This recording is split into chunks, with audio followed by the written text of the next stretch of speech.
ಆತ್ಮೀಯ ವೀಕ್ಷಕರಿಗೆಲ್ಲ NPC ಪ್ರಾಪರ್ಟೀಸ್ಗೆ ಸ್ವಾಗತ. ವೀಕ್ಷಕರೇ, ಈಗ 1 ಎಕರೆ ಸುಂದರವಾಗಿರ್ತಕ್ಕಂಥ ಒಂದು ಜಾಗವನ್ನು ತೋರಿಸ್ಲಿಕ್ಕೆ ನಿಮ್ಮನ್ನು ಕರ್ಕೊಂಡು ಹೋಗ್ತಾಯಿದ್ದೀರಿ. ಈಗಾಗಲೇ ನೋಡ್ತಾ ಇದ್ದೀರಿ, ಈ ಜಾಗ ಶನಿವಾರ ಸಂತೆಯಿಂದ ಸುಬ್ರಹ್ಮಣ್ಯಕ್ಕೆ ಬಿಸಿಲೆ ಮಾರ್ಗವಾಗಿ ಹೋಗುವಾಗ ರಸ್ತೆ ಬದಿಯಲ್ಲೇ ಸಿಗ್ತಕ್ಕಂಥ ಒಂದು ಸುಂದರವಾಗಿರ್ತಕ್ಕಂಥ ಜಾಗ. ಆ ಜಾಗದಲ್ಲಿ ಒಂದು ಮನೆಯನ್ನು ಕೂಡ ನೀವು ಕಾಣ್ತಾ ಇದ್ದೀರಿ. ಇದೇ ಆ ಒಂದು ತೋಟ. ರಾಜ್ಯ ಹೆದ್ದಾರಿಯಿಂದ 1.5 ಕಿಲೋಮೀಟರ್ ಒಳಭಾಗದಲ್ಲಿದೆ. ವೀಕ್ಷಕರೇ, ಈ ಒಂದು ಜಾಗದಲ್ಲಿ ಒಂದು ಉತ್ತಮವಾಗಿರ್ತಕ್ಕಂಥ 60 ರಿಂದ 80 ಇಂಚು ವಾರ್ಷಿಕ ಸರಾಸರಿ ಇಲ್ಲಿ ಮಳೆಯಾಗುತ್ತೆ. ಹಾಗೆಯೇ ಇಲ್ಲಿ ವಿದ್ಯುತ್ ಸೌಲಭ್ಯ ಇದೆ ಮತ್ತು ಕುಡಿಯುವ ನೀರಿನ ಒಂದು ವ್ಯವಸ್ಥೆಯೂ ಕೂಡ ಇದೆ. ಮತ್ತು ಸುಂದರವಾಗಿರ್ತಕ್ಕಂಥ ಮನೆಯನ್ನು ನೀವು ನೋಡ್ತಾ ಇದ್ದೀರಿ. ಅದರ ಮುಂದೆ ಒಂದು ಕಾಂಕ್ರೀಟ್ನಿಂದ ಆಗಿರ್ತಕ್ಕಂಥ ಒಂದು ಕಣ ಇದೆ.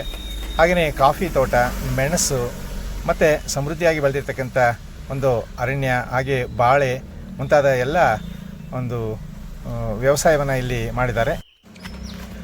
ವೀಕ್ಷಕರೇ, ಕಾಫಿ ಫಸಲನ್ನು ಕೊಯ್ಲಿಕ್ಕೆ ಅಣಿಯಾಗಿರ್ತಕ್ಕಂಥ ಒಂದು ಕಾಫಿ ತೋಟದ ನಡುವೆ ಇರ್ತಕ್ಕಂಥ ಒಂದು ಮನೆ, ಹಾಗೆಯೇ ಕಾಫಿ ತೋಟ. ಈಗ ನಮಗೆ ಸಾಧಾರಣವಾಗಿ ಒಂದು ಸಿಟಿಯಿಂದ ಹಳ್ಳಿ ಕಡೆ ಹೋಗಿ ಸ್ವಚ್ಛಂದವಾಗಿ ಜೀವನವನ್ನು ಮಾಡಬೇಕು ಅಂಥೇಳಿ ಕಲ್ಪನೆ ಇದ್ದವರು ಈ ಒಂದು ಜಾಗವನ್ನು ಪರ್ಚೇಸ್ ಮಾಡ್ಬೋದು. ಇಷ್ಟು ಜಾಗ ರೇಟ್, ಇದರ ವಿಸ್ತೀರ್ಣ 1 ಎಕರೆ ಇದೆ. ಇದನ್ನು ಭೂ ಮಾಲೀಕರು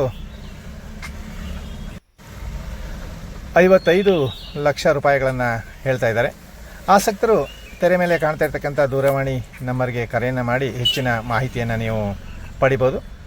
ಹಾಗೆಯೇ ಈ ಒಂದು ವಿಡಿಯೋ ಇಷ್ಟ ಇದ್ದರೆ ಲೈಕ್ ಕೊಡಿ, ನಮ್ಮ ಚಾನಲ್ಗೆ ಸಬ್ಸ್ಕ್ರೈಬ್ ಆಗಿ. ಈ ಒಂದು ಚಾನಲ್ನ ವೀಕ್ಷಣೆ ಮಾಡಿದ್ದಕ್ಕೆ ಧನ್ಯವಾದಗಳು. ವೀಕ್ಷಕರೇ, ಈ ಒಂದು ಸ್ಥಳ ನಗರಕ್ಕೆ ಸುಮಾರು 6 ಕಿಲೋಮೀಟರ್ ದೂರದಲ್ಲೇ ಇದೆ. ಪ್ರಶಾಂತವಾಗಿರ್ತಕ್ಕಂಥ ಒಂದು ಸುಂದರವಾಗಿರ್ತಕ್ಕಂಥ ಜಾಗ. ಮನೆ ಹೊಸದಾಗಿ ನಿರ್ಮಾಣ ಮಾಡಿರ್ತಕ್ಕಂಥದ್ದು. ಮನೆ ಪೋರ್ಟಿಕೋವನ್ನು ಕೂಡ ನೀವು ಗಮನಿಸ್ತಾ ಇದ್ದೀರಿ.